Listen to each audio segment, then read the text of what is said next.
예, 오늘은 룻기 2장 말씀입니다. 1절에서 7절까지 읽겠습니다. 나오미의 남편 엘리멜렉의 친족으로 유력한 자가 있으니 그의 이름은 보아스더라. 모압 여인 룻이 나오미에게 이르되 원하건대 내가 밭으로 가서 내가 누구에게 은혜를 입으면 그를 따라서 이삭을 죽겠나이다 하니 나오미가 그에게 이르되 내 따라 갈지어다 하매 룻이 가서 베는 자를 따라 밭에서 이삭을 줍는데 우연히 엘리멜렉의 친족 보아스에게 속한 밭에 이르렀더라.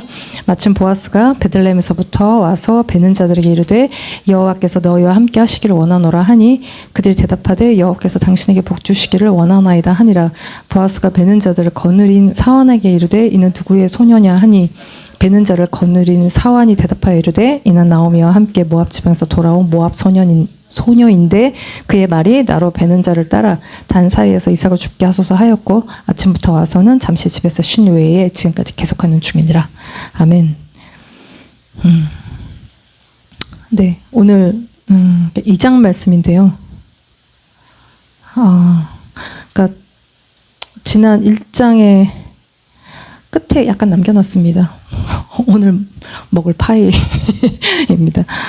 그래서 2장 끝에 지난번에 룻이 시어머니 나오미를 이렇게 붙쫓는 것으로 이제 마무리했죠. 이렇게 붙쫓는다는 것은 룻의 고백처럼 어머니께서 죽으시는 곳에서 나도 죽어 거기 묻힐 것이라. 만일 내가 죽는 일 외에 어머니를 떠나면, 그러니까 죽기까지 어머니를 따르겠다고 룻이 고백하고 있어요.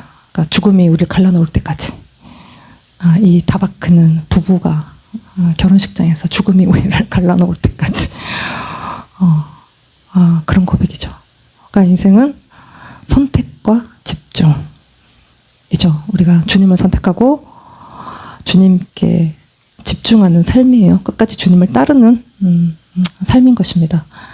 그렇게 지난 일정에 여기까지 마무리를 한 것 같고요.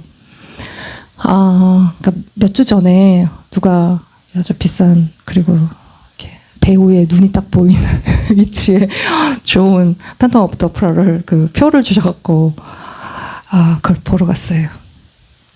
굉장히 이게 신세계였고 너무 고급진 무대에 너무 화려하고 와 이런 영화로만 오페라 유령 보다가 이거는 야 이게 뭐냐 와 막 이제 이러고 LA에서 그거를 보고 1시간 넘게 보고 나오면서 끝났구나. 그리고 막 우르르 사람들이 나가길래 따라서 막 그 많은 사람들 속에 막 묻혀서 나가다가 보니 분위기가 살짝 이상해서 이게 끝난 거 맞나? 이런 생각이 들어서 팜플렛을 봤더니 겨우 1막이 끝난 거였어요. 난 빨리 가서 너무 밤이 늦어서 빨리 이제 잘라고 갈 생각이 가득한데 봤더니 한참을 쉬고 또 2막이 있는 거예요. 그래서 또 1시간 몇 분을 더 보고 나왔죠.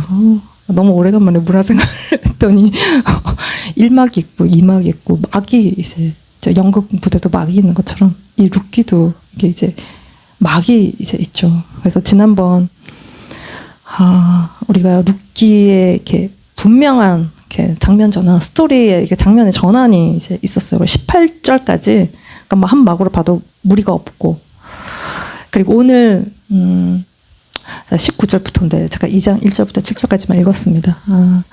그러니까 19절부터 1장 19절부터 새로운 장면이 열린다고 볼 수 있어요. 그러니까 베들레헴으로 나오미와 룻이 들어오죠.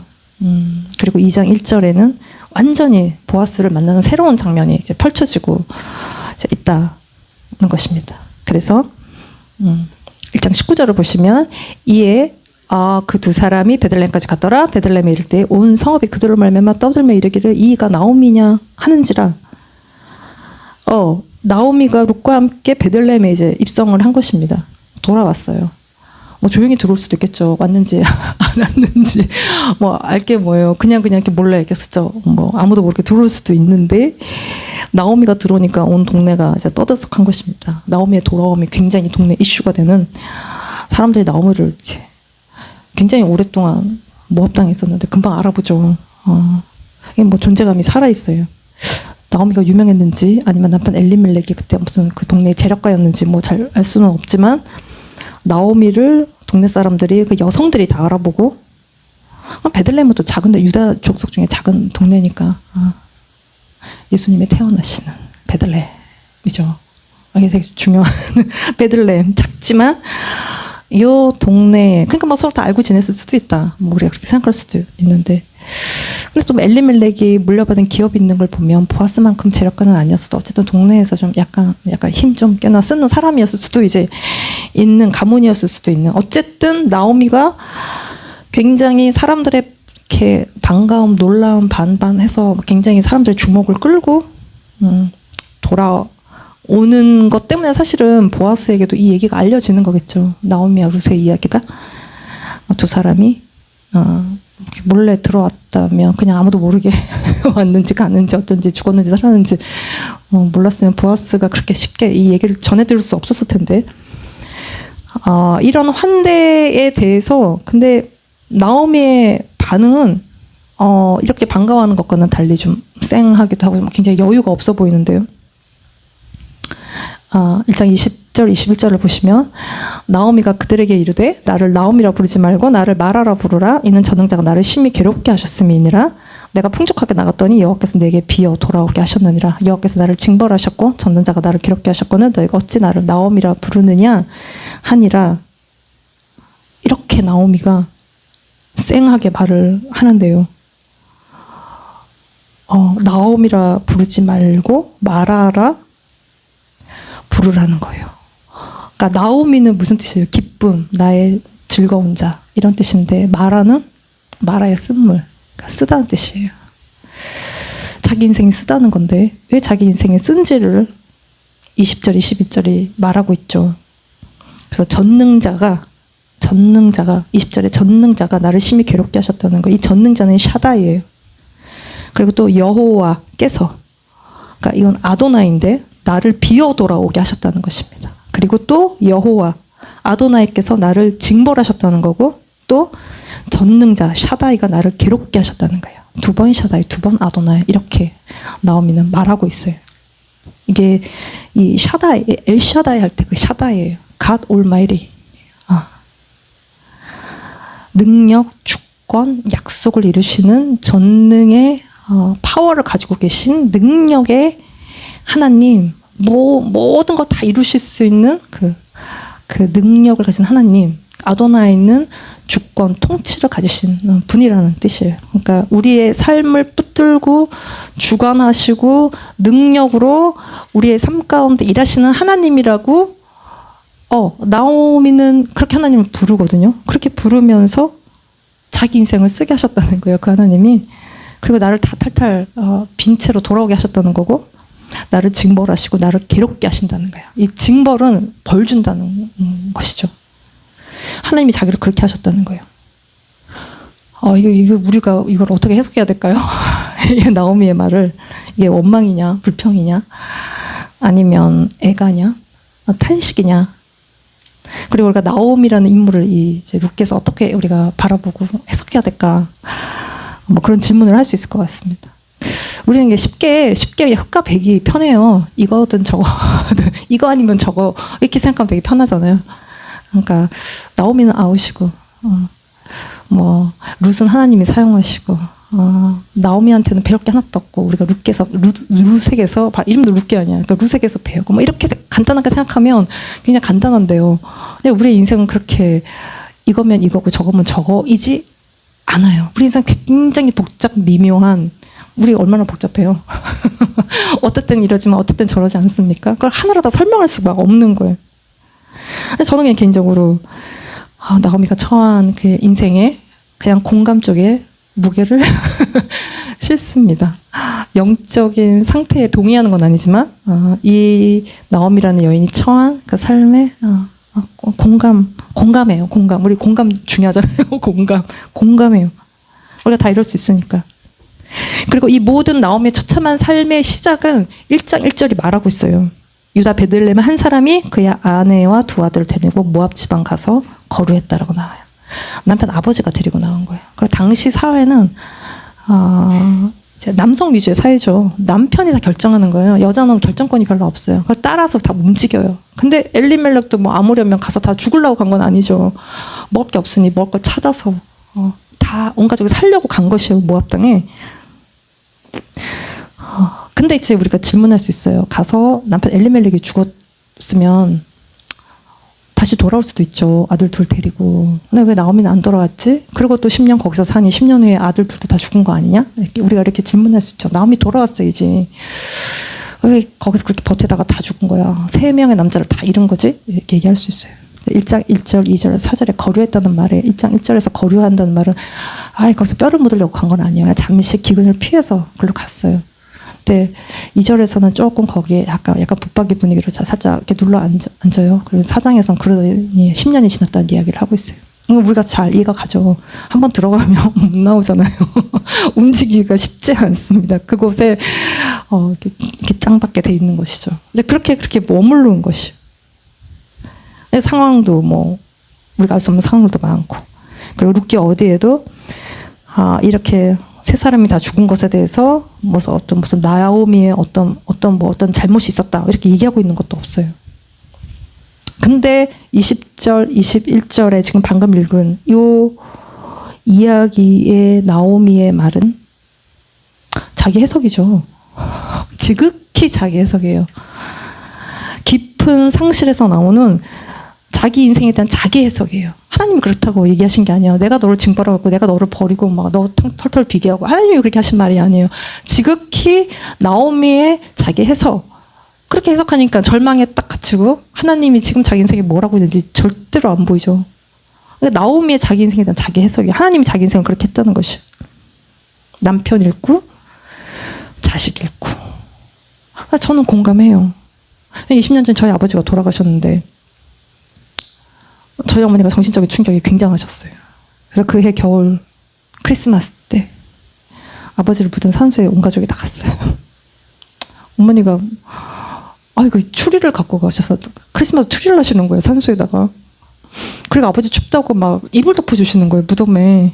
그래서 굉장히 상식적이고 한 번도 보지 못한, 평생 살면서 이런 행동을 본 적이 없는 행동을 어머니가 하셔서 가족들이, 자식들이 모여서 어머니 괜찮으신가 이 생각을 한참 하면서, 와, 이게 정신적 충격이 굉장하구나, 이 상실에 대한. 그리고 또 굉장히 오래된 얘기지만 내가 아는 믿음 좋으신 분이 계셨는데, 어린 아들이 아파트에 이렇게 난간에 이렇게 뭘 짚고 이렇게 올라가서 밑을 내려다보다가 떨어져 죽는 사고사가 생겼어요. 그분 믿음 되게 좋은데 이제 그 상황에서 수년을 봤는데 벗어나질 못하는 거예요. 다른 아이를 임신해서 다른 셋째 아이를 주셨는데도 불구하고 그 죽은 애에 대해서 잊지를 못하시면서 거기에 정말 평생을 묶여 사는 걸 보면서 이게 쉬운 상황이 아니죠. 나오미는 남편도 죽고 두 애들도 죽고 이게 굉장한 상실을 경험하고 있다는 것이. 근데 이거를 성경이 왜 죽었는지에 대해서는, 이 세 남자가 왜 죽었는지는 침묵하고 있다. 그냥 단지 21절에 나오미가 자기 인생을 그냥 자기가 혼자 해석하고 있어요. 그런데 또 나오미는 하나님을 향해서 샤다이, 아도나이 이렇게 또 불러요. 그러면서 자기 인생을 쓰고 비고 징벌, 내 인생이 괴롭게 하시는 분이 하나님이시라는 거예요. 이게 원망일까요? 부르짖음일까요? 탄식일까요? 애가일까요? 이게 나오미의 이 말은 도대체 이게 색깔이 뭘까요? 시편에 탄식시가 있고 예레미야 애가가 있어요. 근데 이제 원망과 불평과 애가는 종이 한 장보다는 더 큰 차이가 있는 것 같습니다. 우리가 우리의 삶의 애가를 불러요. 슬픔의 노래를 부르죠. 근데 이거는 이 아픔을 가지고 하나님께 나아가요. 근데 그거는 하나님에 대한 신뢰가 바탕에 깔려 있어요. 그리고 영적 씨름이고 이 상황을 이해하려는 하나님 앞에서의 노력이고 믿음과 현실의 이 갭을 어떻게든 하나님 앞에서 이제 극복해 보려는 이제 우리의 노력인 거죠. 근데 이제 원망과 불평은 이건 불신과 비난인데 하나님의 선하심 자체를 부정하는 거예요. 하나님이 선하지 않다는 거예요. 그러니까 이스라엘 백성들이 광야에서 왜 죽었냐? 원망 불평하다가 죽은 것이에요. 이게 죽음을 부르는 원망 불평이죠. 그래서 그 세대가 다 죽었어요. 광야에서. 이거는 굉장히 차이가 많이 나는. 그러니까 우리가 이제 애가를 부르다가 상태가 안 좋아지면 원망 불평으로 넘어가는 것이겠죠. 그리고 나오미도 중간 어딘가에 지금 이렇게 처해 있다는 것입니다. 나오미의 상태는 절망, 표현은 탄식, 그 속에 원망, 항변이 섞여 있는 이 상태인 것입니다. 그래서 시편 150편 중에 3분의 1이 이게 탄식시예요. 왜 그러겠어요? 인생이 쉽지 않다는 거죠. 우리의 탄식을 불러일으키는 인생이라는 것입니다. 그래서 우리는 이렇게 살아내야 되는 게 있는 것이에요. 우리가 도망가거나 이 상황을 우리가 우리 임의로 탈출할 수 없이 그냥 버티고 이겨내고 극복하고 뚫어내고 그러면서 살아내야 될 우리의 삶의 부분들이 있어요. 인생이 공짜가 아니라는 것에 그게 이제 진리라고 생각합니다. 우리가 은혜 이퀄 뭐 공짜 이렇게 생각하잖아요. 공짜 아니에요. 그 대가를 남은 인생 동안 우리가 대가 지불하는 인생을 살아요. 그거를 살아낼 때 우리의 인생에 내 인격의 성장, 성숙이 일어나는 거야. 내가 스트로크를 하는 만큼 내 인격의 성장과 성숙이 일어나는 것이야.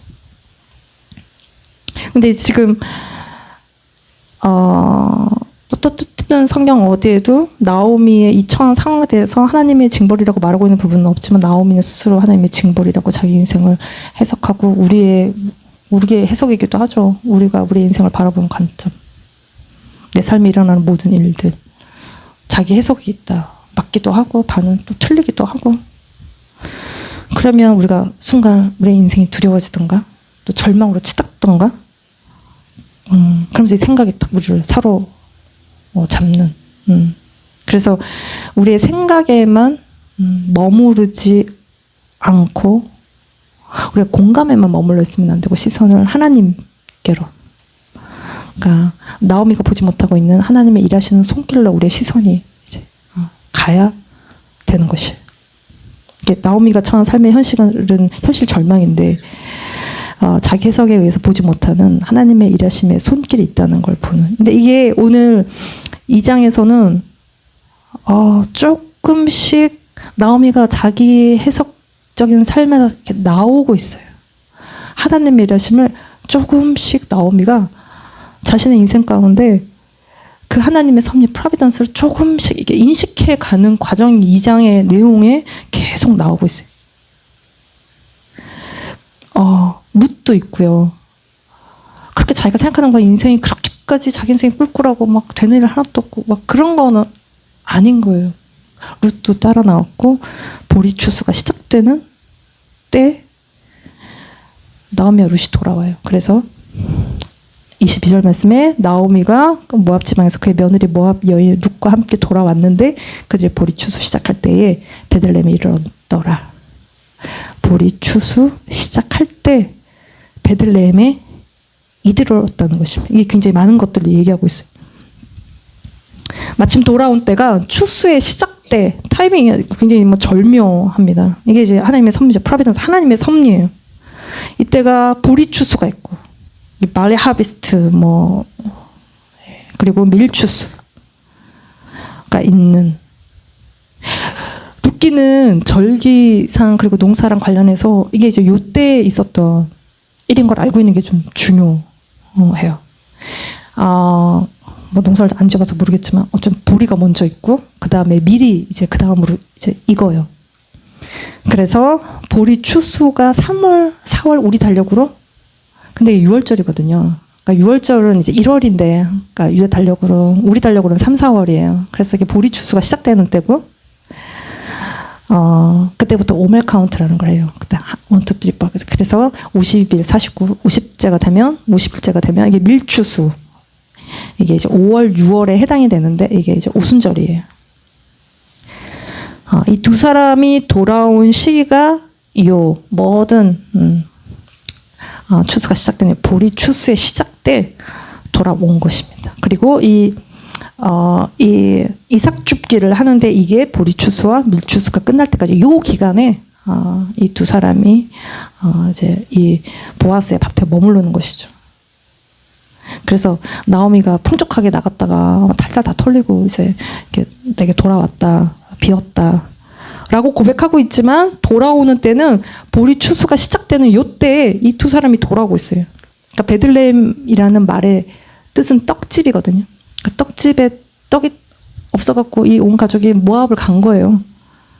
완전 가서 더 빈손이 돼서 돌아오지만 나오미의 해석과는 달리 하나님은 룻을 나오미 인생에 붙여주시고 또 보리추수가 시작되는 그 시즌에 떡집에 떡이 가득한 시즌에 보아스를 만나는 그 시즌에 하나님이 이들을 돌아오게 하셔서 이제는 하나님의 공급을 온전히 경험하게 하시는 이때에 하나님이 그들을 베들레헴으로 이끄시는 것입니다. 우리의 관점 없고 나는 지금 빈손이고 막 이제 이게 우리의 현실인 거잖아요. 우리가 보고 있는 현실, 뭐 너무 돈이 없는 것 같고, 막 손에 쥐고 있는 것도 없고, 막 되는 일도 없고, 막 언제까지 이러냐, 뭐 이제 이러는 게 우리의 현실. 언제까지 이러는 거야. 근데 하나님의 공급하심, 채우심, 이게 이제 시작되는. 이게 이제 22절이 시작되고 이제 있어요. 이게 보아스를 통해서 또 구체적으로. 이게 더 이상 이 두 사람의 인생에 빈 계절이 이제 아닌, 그러니까 추수의 시즌에 이제는 이제 추수를 통해서 뿌린 걸 거두는 추수를 통해서 이렇게 다 거두는 시즌에 이들을 이제 부르시는, 우리가 이제 막 엄청 뿌려도 막 결과도 없고, 아이씨 그만할래 막 이러는 말이 나와. 그만할 거야, 오늘만 하고 끝이야 막 이러는 우리의 해도 소용이 없고 막 이러는 우리의 삶의 시즌에 하나님이 이제는 이 공고한 엄청 인생의 공고함을 경험하는 우리의 인생에 하나님이 이렇게 채우기 시작하는 시즌이 이제 오는, 우리 눈에는 안 보이지만 조금씩 내 눈에 짠하고 보이진 않지만 보이지 않는 하나님의 일하시는 손길이 이렇게 쫙 이렇게 배경음악처럼 깔리고 있는 장면이에요. 이제 곧 우리가 하나님 일하심으로 인한 우리가 풍성함, 채워짐을 경험하는 때가 이제 오는 것이. 그래서 보리 추수에서 밀 추수 때까지 보아스의 밭에서 계속되는 헤세드를 나오미와 룻이 경험하는, 그리고 이제 분위기가 완전히 바뀌어서 이제 분위기가 절망에서 약간 희망의 이게 변곡점이 되는, 이제 이 1장 19절에서 22절을 지나서 2장 1절 말씀에 나오미의 그 남편, 2장 1절을 보시면 2장 1절에 나오미의 남편 엘리멜렉의 친족으로 유력한 자가 있으니 그의 이름은 보아스더라. 이제 보아스가 2장 1절에 등장하죠.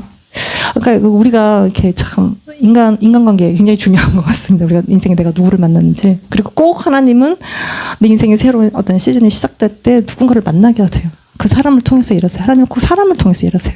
그래서 그 사람을 통해서 하나님이 인생의 새로운 일들을 시작하시고 어떤 삶의 분위기들을 바꿔가시고 하나님이 채우시고 공급하시고 부으시는 일들이 인간 관계를 통해서, 주시는 관계를 통해서 있어요. 그러니까 그 보아스가 룻과 나오미의 인생에 나타나는 것이죠. 이 보아스를 보면 이 사람에 대한 설명을 보면 남편 엘리멜렉의 친족, 그리고 또 유력한 자, 이렇게 설명하고 있어요. 친족은 혈연 친족을 말하기도 하고 가까운 친구를 말하기도 하는데 여기서는 친족이겠죠. 혈연. 그래야 기업 부를 자가 될 수 있으니까요. 그러니까 그 가족을 이야기하는 거예요. 넓게는. 어쨌든 이 보아스는 굉장히 이 이야기를 풀어가는 키맨인데요. 이 유력한 자라고 말하고 있는 이 유력한 자는 이시 깃보로 하여. 그래서 이시야. 이시는 남자를 말하는 것이고 깃보르는 용사, 하일은 능력, 부, 소유 이런 뜻이에요. 그래서 보아스는 부자인데요. 돈만 많은 이게 졸부가 아니고 능력, 재산, 사회적 능력 다 갖춘 인격을 갖춘 완벽남이라고 부르죠. 완전 완벽남이에요. 근데 이제 이게 보아스의 단점이라고 하면 나이 차가 좀 있어요. 룻과의 나이 차이가 심각해요. 시아버지 엘리멜렉의 친족이니까 그 나이로 보시면 돼요. 그러니까 룻이 40이라고 치면 이 보아스 한 80쯤 되는 거죠. 거의 뭐 헐리우드에서나 볼 수 있는 나이 차이를 우리가 지금 여기 이 성경에서 룻기에서 이 은혜로운 룻기에서 보고 있는데 굉장히 심한 나이 차이. 괜찮습니다. 괜찮아요. 인격이 훌륭하기 때문에 남자는 인격이죠. 인격이에요. 우리 승질 안 좋은 남자랑 사느니 혼자 사는 게 낫고 승질 안 좋은 여자랑 사느니 혼자 사는 게 나아요. 인격이죠. 인격. 그러니까 나오미, 룻도 결국은 보아스에게 은혜를 입어요. 근데 이제 보아스가 룻을 굉장히 마음에 들어 하는데요. 보아스가 굉장히 친절하죠. 근데 모두에게 친절한 것일 수도 있고 나한테만 친절한가? 모두에게 친절한가? 항상 우리의 의문 아니겠어요? 근데 보아스는 누구에게나 친절해요. 그런데 룻에게 특별히 친절한 거죠. 근데 이거는 단순 동정 아니고 함께 식사도 하고 이 이방 여인을 옆에서 이제 거두는. 근데 이제 보아스가 왜 룻을 이렇게 마음에 들어하지? 뭐 외모에 반했나? 아니면 뭐 영적인 거에 반했나? 뭐 애들이 어릴수록 외모 따지잖아. 그치? 거기에 굉장히 감동하고 그렇지. 외모가 아니면 아니잖아. 근데 뭐에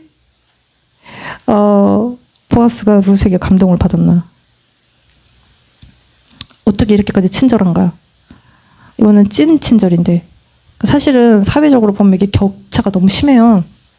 보아스의 위치와 이방의 룻과는 정말 이루어질 수 없을 정도의 너무 심한 격차인 건데 왜 보아스는 룻에게 이런 친절을 베푸는지를 어쨌든 2장을 다 건너 뛰어서 뒤에 11, 12절을 가서 보시면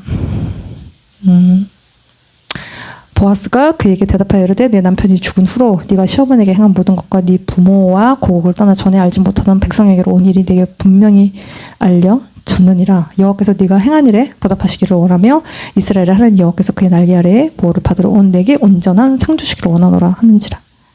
요게 이유죠. 보아스가 룻이 시어머니 나오미에게 행한 일을 제가 다 들은 거예요. 이게 헤세드죠. 룻의 헤세드예요. 룻이 나오미에게 보인 헤세드예요. 다 잃은 나오미를 필요 없다고 완전 씨월드인데 우리가 그냥 남편 죽었는데 떠나도 상관없는데 그 시어머니를 품어요. 룻이 이거를 이제 보아스가 보았다는 것이 이게 룻의 인격인 것이죠. 이 헤세드는 인격이에요. 우리의 마귀의 인격이 있고 하나님의 인격이 있어요. 마귀의 인격은 다 이제 자기를 위해서 모든 걸 추구하죠. 근데 하나님의 인격은 다른 사람에게 헤세드의 모양으로 나타나는 것입니다. 그러니까 룻기 전체에 흐르고 있는 게 이게 헤세드예요. 이 사랑이 쫙 이렇게 깔려 있습니다. 그래서 2장에서 이 룻의 헤세드를 보고 보아스가 이들에게 헤세드를 베푸는 것이. 그러니까 룻의 헤세드는 나오미를 향해 있고 보아스의 헤세드는 룻과 나오미를 향해 있다는 것입니다. 그러니까 이 헤세드가 뭐냐 이게 인애라고 번역을 하고 있는데 사랑, 자비, 은총, 충성, 신실한 사랑 뭐 이런 뜻이에요. 관계 안에서 하나님과 사람과 사람 사이에 베푸는 동정심 아니에요. 이게 뭐 거지한테 뭐 하나 주는 그런 게 아니라 물론 강자가 약자에게 가진 자가 갖지 못한 자에게 주는 거지만 이거는 이렇게 적선하고 뭐 이렇게 이거나 먹어라 뭐 이러는 사랑이 아니에요. 신실한 상대를 버리지 않는 자기 유익을 구하지 않는 사랑인데 이거는 단순 고백 사랑해 뭐 이런 걸로 끝나는 것이 아니고 상대방의 필요에 대해서 그거를 나의 책임으로 받아들이고 그 사람의 필요를 채워주는 행동하는 끝까지 사랑하는 언약적인 사랑하는데 언약적인 사랑인데 행동하는 사랑이에요. 행동하는 거예요. 내가 그거에 맞게 움직이고 행동하는 거예요. 그 사람을 위해서. 근데 이게 이제 단순히 사랑이 기분이고 감정이면 우리가 얼마나 이렇게 불안하겠어요. 우리는 감정 금방 없어지지 않나요? 확 떨어지죠. 그거를 믿고 우리가 관계를 맺어가기에 너무 불안한 요소들이 많다. 근데 이제 그거를 넘어서는 사랑이 헤세드의 사랑이다는 것입니다. 그래서 2장에 룻이 보아스의 밭에 들어가서 이삭줍기를 하게 된 이야기가 2장의 내용인데요. 그거를 다 하고 나서 룻이 집에 돌아가서 나오미에게 있었던 일을 다 이야기해요. 그래서 2장 20절에 그가 그 룻이 나오미에게 하는 얘기가 있어요. 보시면 나오미가 자기 며느리에게 이르되 그가 여호와로부터 복받기를 원하노라 그가 살아있는 자와 죽은 자에게 은혜 베풀기를 그치지 아니하도다 하고 나오미가 또 그에게 이르되 그 사람은 우리와 가까우니 우리 기업을 물을 자 중에 하나이니라 하니라. 그러니까 룻이 있었던 얘기를 싹 다 하니까 나오미가 하는 멘트예요. 이 멘트를 잘 보시는 게 중요한데 살아있는 자와 죽은 자에게 은혜 베풀기를 그치지 아니하도다. 보아스가 그랬다는 거죠. 그리고 그가 누구예요? 기업 물을 자 중에 하나예요. 기업 물을 자는 고엘이거든요. 그러니까 룻기의 가장 중요한 개념이 고엘이에요.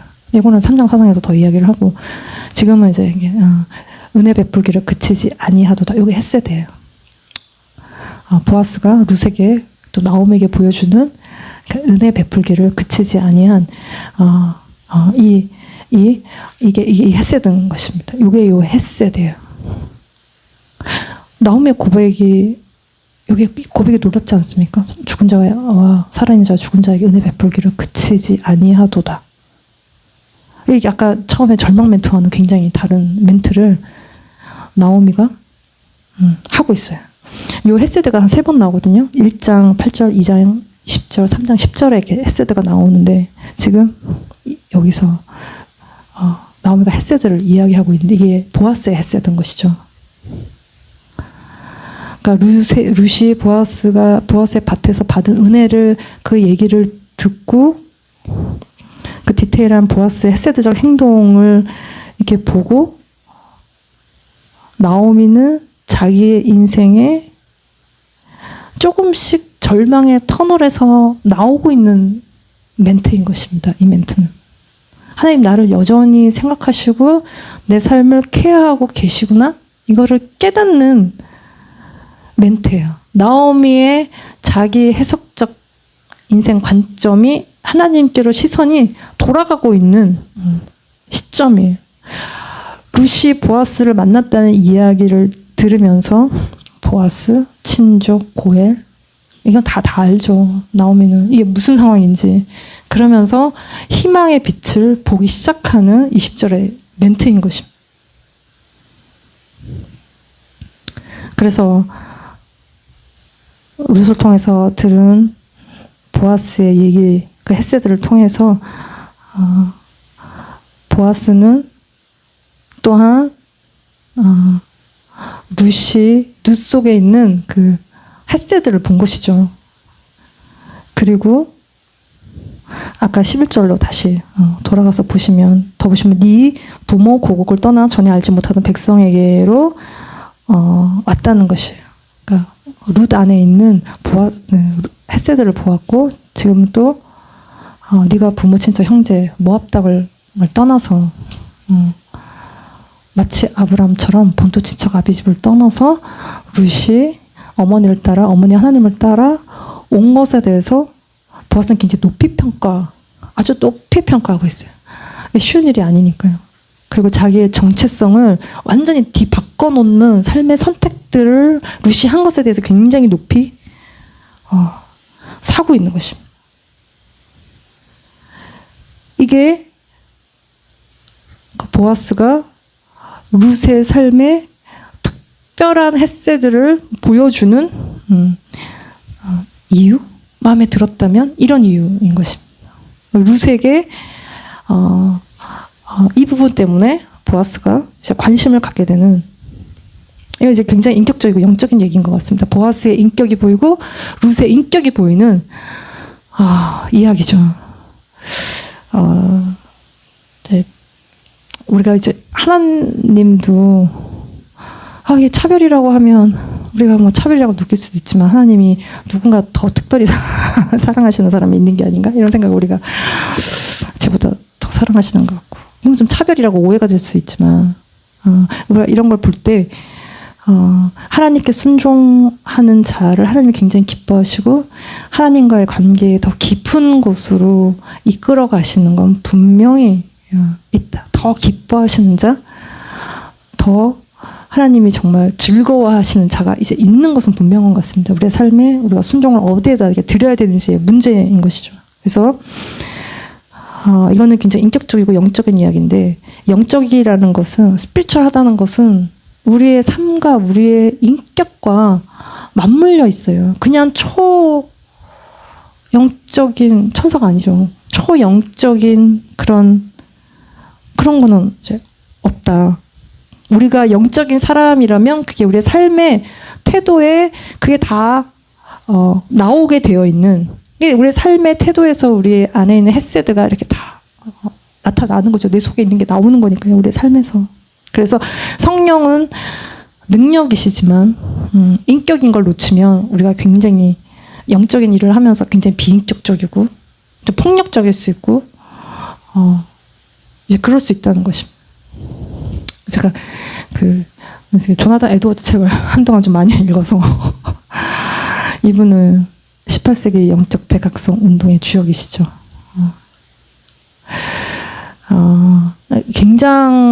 굉장한 지성이세요. 그 시대 최고의 지성이신 거죠.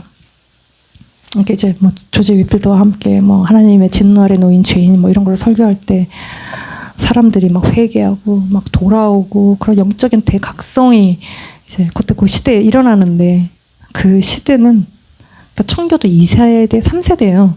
그러니까 1세대 영국에서 미국으로 신앙을 지키기 위해서 넘어왔던, 그래서 막 다 죽고 배고프고 했던 그렇게 힘들게 개척자의 삶을 살았던 1세대는 다 죽고 2세대, 3세대 넘어오면서 그냥 유아 세례받고 교회에 들어와 있는 너미널 크리스찬인 거예요. 부모 믿음이 곧 애들 믿음은 아니잖아요. 그러니까 부모는 고생해서 믿음을 지켰는데 애들은 그냥 교회 왔다 갔다 해요. 유아 세례받고 내가 뭘 받았는지 내가 뭘 믿고 있는지도 모르고 막 교회만 왔다 갔다 하는 거예요.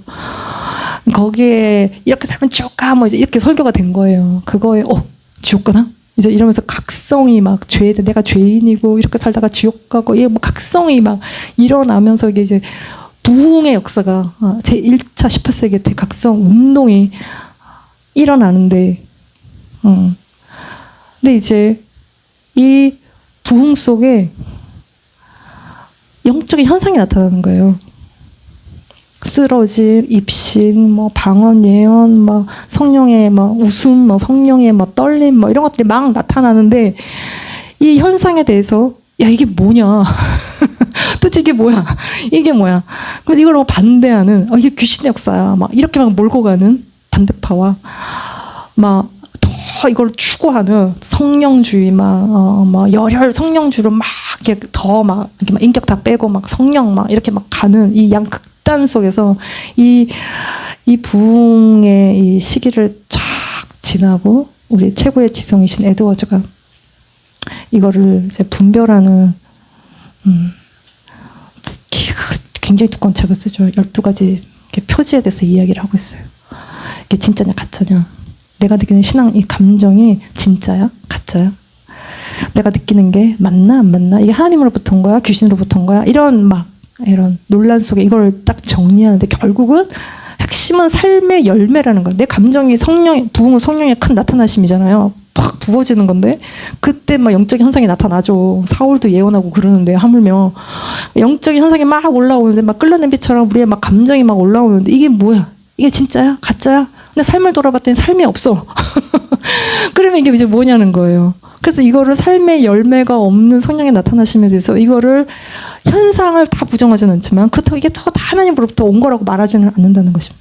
그래서 그 안에 사라는 굉장히 이 에드워즈와는 스타일이 다르게 영적인 경험이 굉장히 많아요. 막 성령 안에 막 일주일 내내 막 이렇게 막 떠다니고 막 이런 체험을 하지만 그것으로 그 사람의 가치를 얘기하지 않고 이 사람이 그 이후에 어떻게 살고 있느냐 이것으로 이게 진짜냐 가짜냐를 이게 분별해야 된다고 아주 지혜로운 이야기를 이렇게 하고 있는.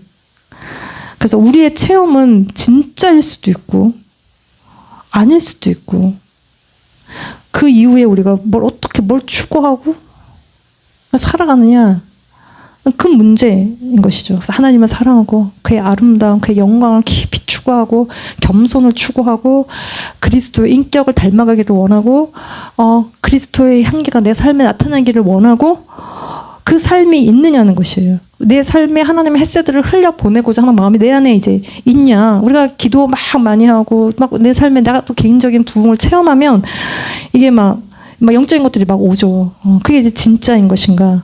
이거에 대해서 지혜로운 대답을 에드워즈가 하고 우리가 현상에 집중하는데 우리가 삶에 집중해야 된다는 것입니다. 그래서 1차 대각성 운동의 영적인 여러 가지 현상들 속에 성령도 나타나지만 빛이 강할 때 귀신의 역사도 굉장히 강하게 나타나요. 그러니까 아나니아와 삽비라의 사건도 나타나는 것입니다. 왜냐하면 성령은 강하게 역사지만 그 속에 우리의 인격이 변화되지 않았기 때문에 우리의 욕심 그거 다 있잖아요.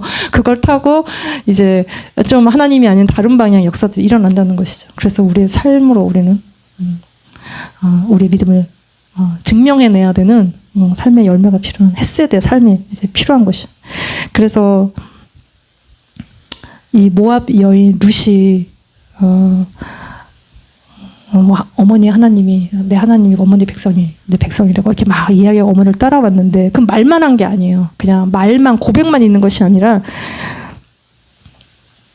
2절 말씀을 보시면 모압 여인 룻이 나오미에게 이르되 원하건대 내가 밭으로 가서 내가 누구에게 은혜를 입으면 그를 따라서 이삭을 죽겠나이다 하니 나오미가 그에게 이르되 내 따라 갈지어다 하며 이 룻이요 가만히 있지 않고요 시어머니를 위해서 이삭 줍는 손을 자처해요. 자기가 말한 그 고백을 따라 어머니를 먹이기 위해서 먹을 걸 구하러 나가요.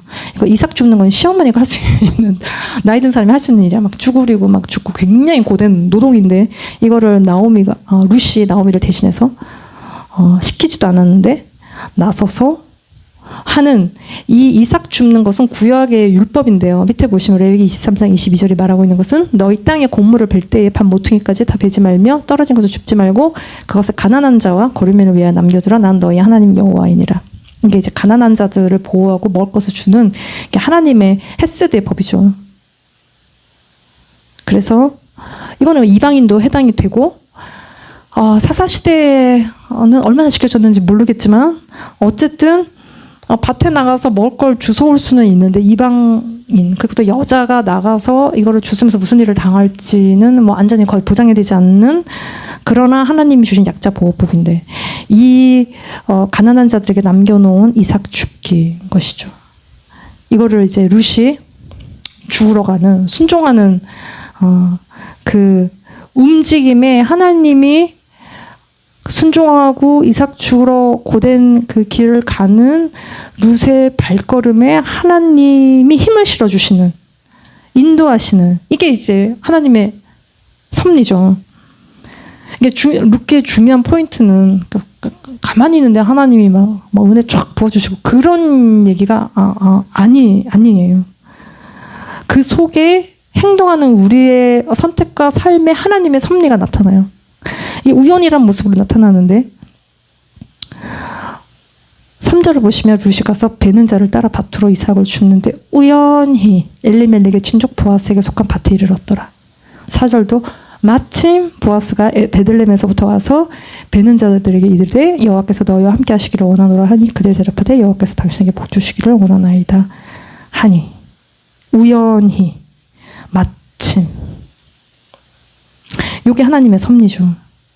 우리의 계획, 우리의 생각, 또 우리도 모르게 일어나는 일들.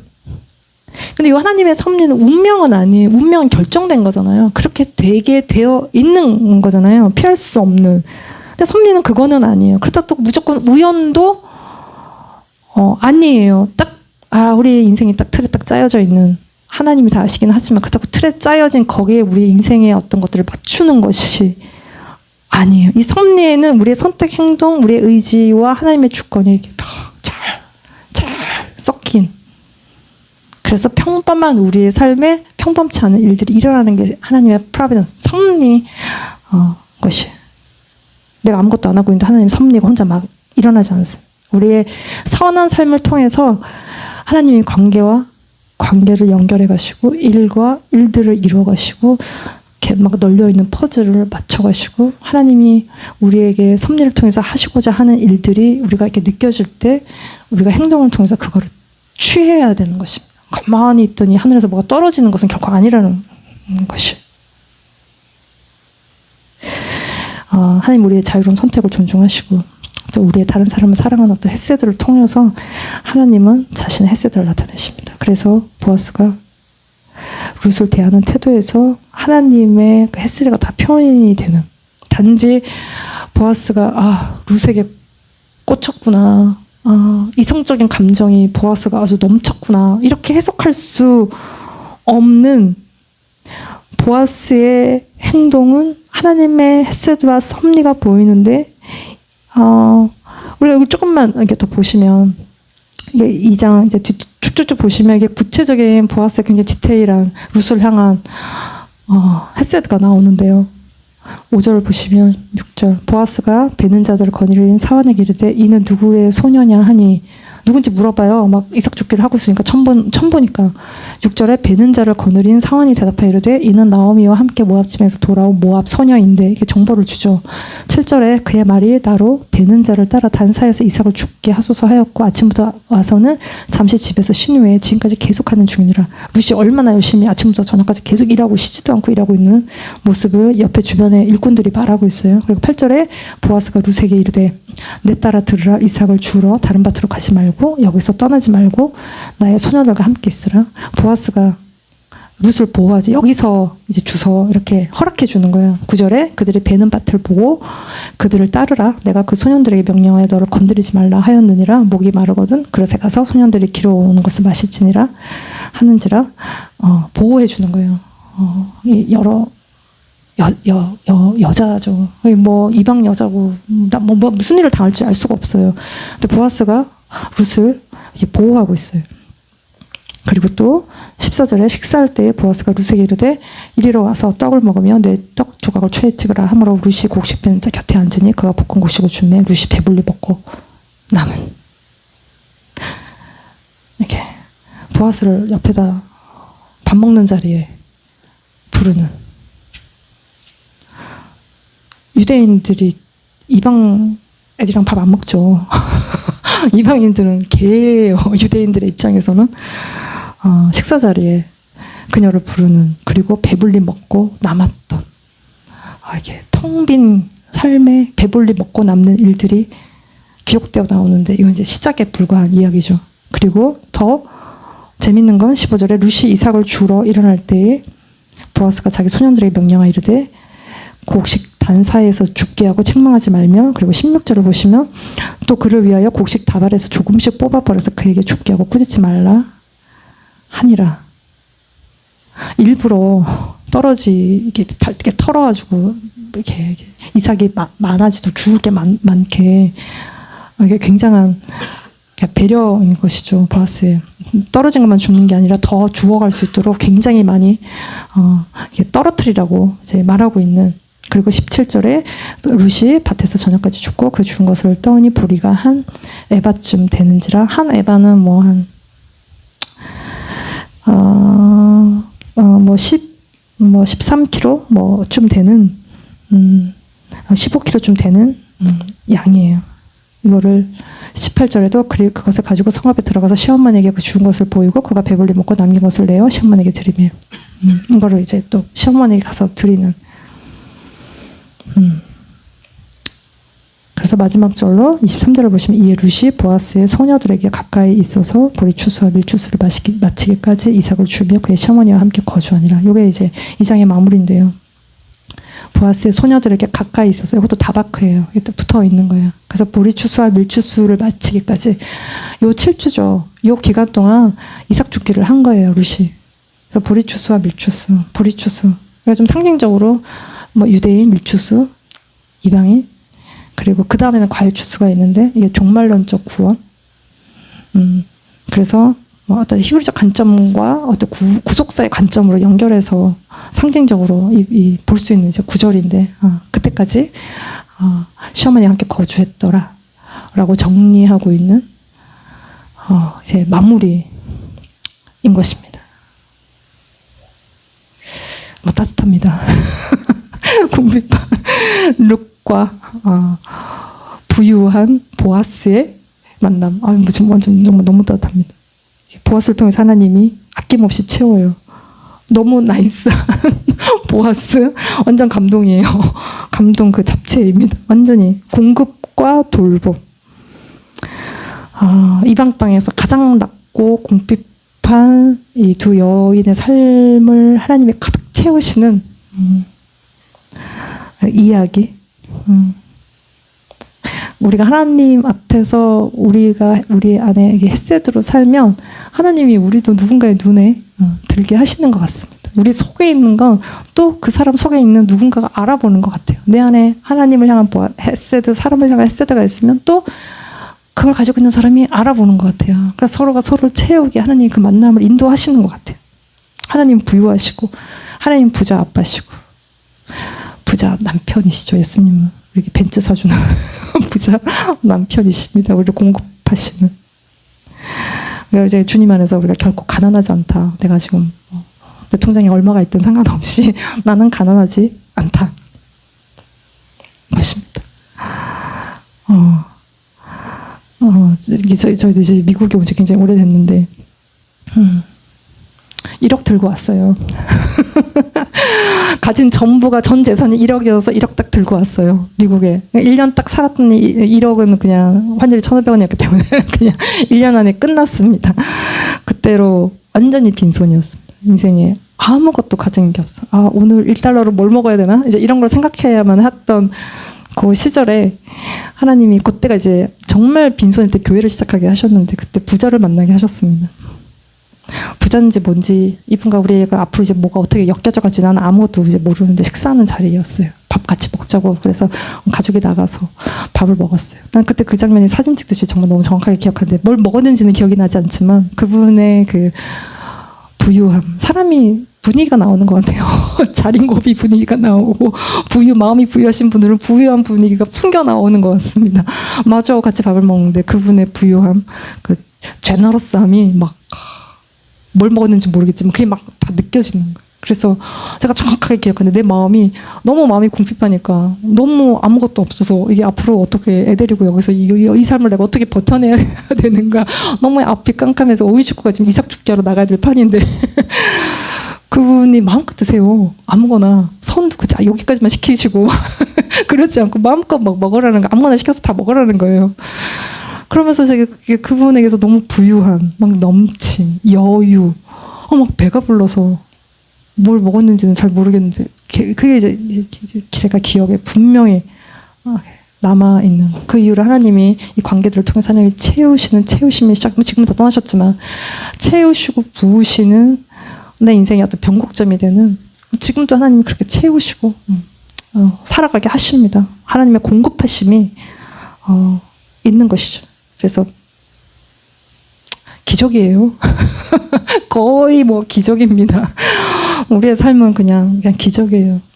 뭐 10년 전만 기적이 아니라 지금도 기적이고 그냥 하나님의 부으시고 채우시고 공급하시고 하나님이 연결하시는 관계들을 통해서 하나님이 다 풍성하게 채우시는 삶을 지금도 나는 기적처럼 살아가고 있어요. 나 이런 거 싫어요. 하나님. 그냥 보장된 삶을 보장하라. 이제는 괜찮아요. 이렇게 사는 것도 나쁘지 않아요. 어차피 주실 거니까. 내 손에 지금 쥐어진 게 없을 뿐이지 그냥 하나님은 날마다 공급하신 하나님이시기 때문에 그 하나님을 믿고 부자 아버지시고 나한테 벤츠 사주는 남편이 영적 남편이 있는 것을 내가 믿고 오늘도 하루를 살아가는 것입니다. 그래서 우리가 하나님의 햇새들을 계속 내 삶과 관계에서 흘려보내면 하나님도 우리가 다 끝난 것 같은 우리의 인생에 하나님의 햇새들을 보여주시는 그 놀라운 은혜와 섭리가 우리의 삶 가운데 이제 펼쳐지는 내가 내 생각 끝났어. 왜 이렇게 없어. 이 생각을 넘어서 하나님의 일하심 지금 뭔가 새로운 일을 시작하신 하나님의 일하심을 보는 그래서 그리스도의 부유함 주님 안에 생명과 평안이 가득합니다. 그게 우리의 마음과 생각에 넘치는 그리고 우리 인생은 선택과 집중이에요. 내가 뭘 선택하고 뭘 집중하느냐가 우리의 인생을 결정하는 것이에요. 우리가 주님을 선택하고 주님께 집중하고 나에게 허락하신 관계들에게 집중하고 선택하고 집중할 때 하나님께서 그 모든 선택과 우리의 삶의 집중을 통해서 하나님은 하나님의 섭리, 하나님의 일하심들을 이루어 가실 것입니다. 그것을 믿고 주님을 바라보는 저와 여러분이 되시기를 기도합니다. 기도하시겠습니다. 하나님 아버지 감사합니다. 우리가 열심히 산 것 같은데 우리의 삶에 아무런 열매가 없고 뭐가 되는 일도 없는 것 같을 때 우리가 우리의 생각에 갇히지 아니하고 하나님 여전히 우리의 삶 가운데 일하시고 새로운 일을 시작하셨고 이제는 곧 하나님의 일하심을 우리가 두 눈으로 똑바로 볼 수 있는 그날이 올 것을 우리가 믿습니다. 우리가 낙심하고 좌절하지 아니하고 계속 주님을 바라보게 하여 주시고 우리 속에 정말 주님의 사랑으로 더 가득 부으셔서 우리가 하나님 우리에게 주신 사람들을 끝까지 사랑하고 아버지 세우고 주님의 뜻을 이뤄가는 저희들 되게 하여 주시옵소서. 주님을 찬양합니다. 예수님의 이름으로 감사하며 기도 드렸습니다. 아멘.